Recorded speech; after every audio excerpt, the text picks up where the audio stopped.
Oggi sono a bordo di una Mini Countryman John Cooper Works, la R60 LC, prodotta dal 2010 al 2014. Questo esemplare in particolare è del 2016. La versione che sto guidando è la più potente prodotta per questo modello, con sotto il cofano un 1600 turbo 4 cilindri in linea da 218 cavalli, 280 Nm, che possono diventare 300 se si pesta fino in fondo il pedale del gas a una sorta di overboost.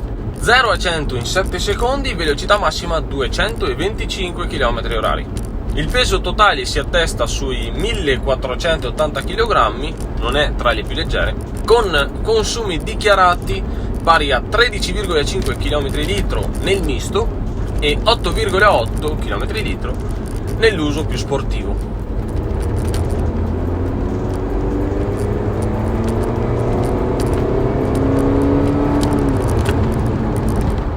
Il propulsore è l'N18, è lo stesso già visto sulle varie Mini e Countryman Cooper S, potenziato però dai 184 cavalli iniziali delle versioni 2010 fino ai 218 cavalli attuali.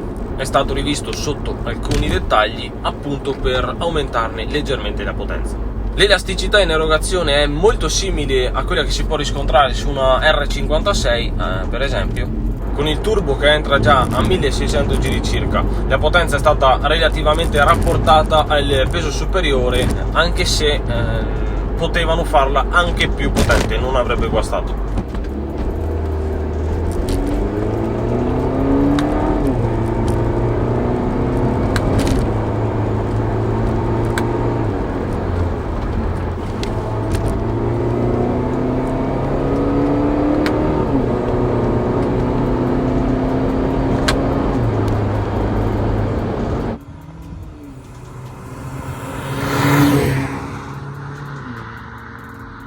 Oltre 250 kg in più si sentono, così come il maggior volume generale dell'auto.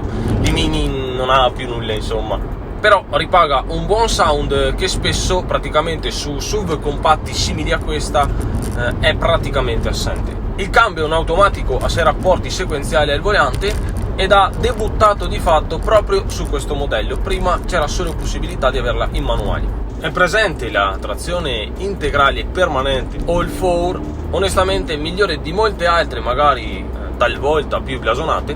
Aiuta soprattutto in uscita di curva, quando auto di questo tipo tendono appunto ad andare in affanno visto il loro peso. Questo è sicuramente un ottimo punto a suo favore. Per ampliare la gamma ed incontrare il bisogno di spazio della clientela, Mini decise di creare la Crossover Concept, modello che preannunciò al Salone di Parigi del 2008. L'intenzione era appunto quella di sbarcare tra i SUV compatti. Nel 2010 venne presentata a Ginevra la versione definitiva, primo modello a 5 porte nella storia del marchio. Per essere infatti una Mini è del tutto fuori dal normale.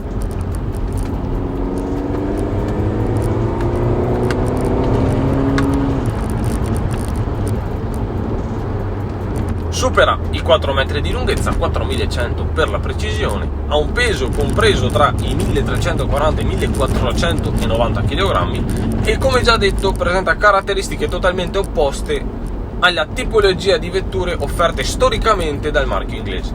Il nome Countryman si rifà alla nomenclatura utilizzata per la Austin Mini. Identificava infatti la versione station wagon, però sempre a 3 porte, della Mini. Quella che sto guidando è il restyling, arrivato nel 2014 e avente un design più moderno, con una nuova griglia frontale, nuovi cerchi in lega, kit carrozzeria, nuovi fari a LED ed infine nuovi colori e grafiche selezionabili.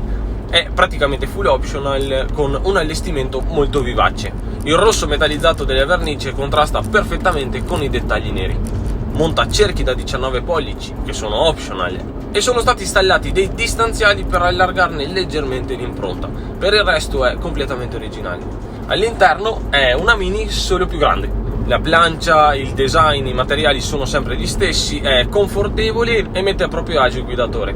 Lo spazio è ovviamente più che sufficiente, è stata creata proprio per questo, dunque missione compiuta. La trovo un'auto giusta, sotto tutti i punti di vista. È una comoda a 5 posti, non troppo rialzata, non è impegnativa nella guida urbana, è leggermente più grossa, diciamo, di un'auto standard, ma non così tanto da renderla difficoltosa.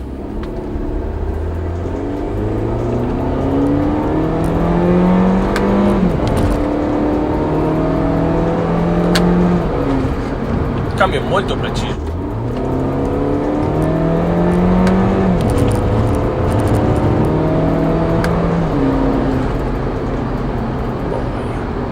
I paddle sono particolari perché entrambi possono essere utilizzati alla stessa maniera. Dando il colpetto tipico si innesta una marcia, dando un colpetto in avanti si scaglia, e si possono usare entrambi alla stessa maniera. Quindi io posso mettere una marcia con questo e posso scagliare una marcia sempre con questo, o anche due. Posso metterla con questo o con l'altro, praticamente si guida con una mano. Al momento del lancio il prezzo per la Countryman Jog Cooper Works era pari a 35.500 euro, non proprio tra le più economiche. L'avvento del gruppo BMW ha sì rilanciato il marchio, ma ha inciso parecchio sui costi per la clientela.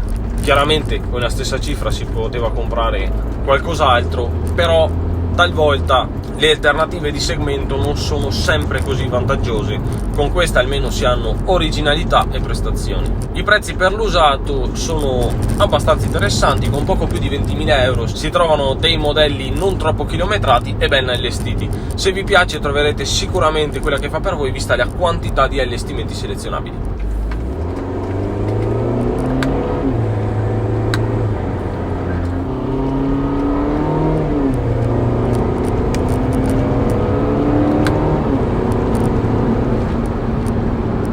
Mini ha puntato su uno stile dinamico e moderno. Il concetto si è esteso anche sulla Countryman, che ha raggiunto ottimi numeri di vendita sui mercati. L'ho messo in sport.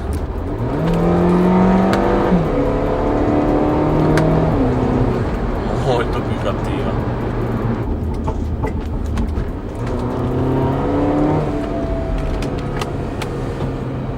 Nonostante un prezzo di partenza tutt'altro che di saldo, le unità vendute nel 2017 sono state pari a 8.500. Nel lontano 2010 ci feci un pensiero, tuttavia era troppo grossa per i miei gusti e preferì andare sull'Audi A3. È un ottimo compromesso tra spazio, dimensioni e carattere. Mi piaceva allora e mi piace pure adesso che finalmente ho avuto modo di provarla.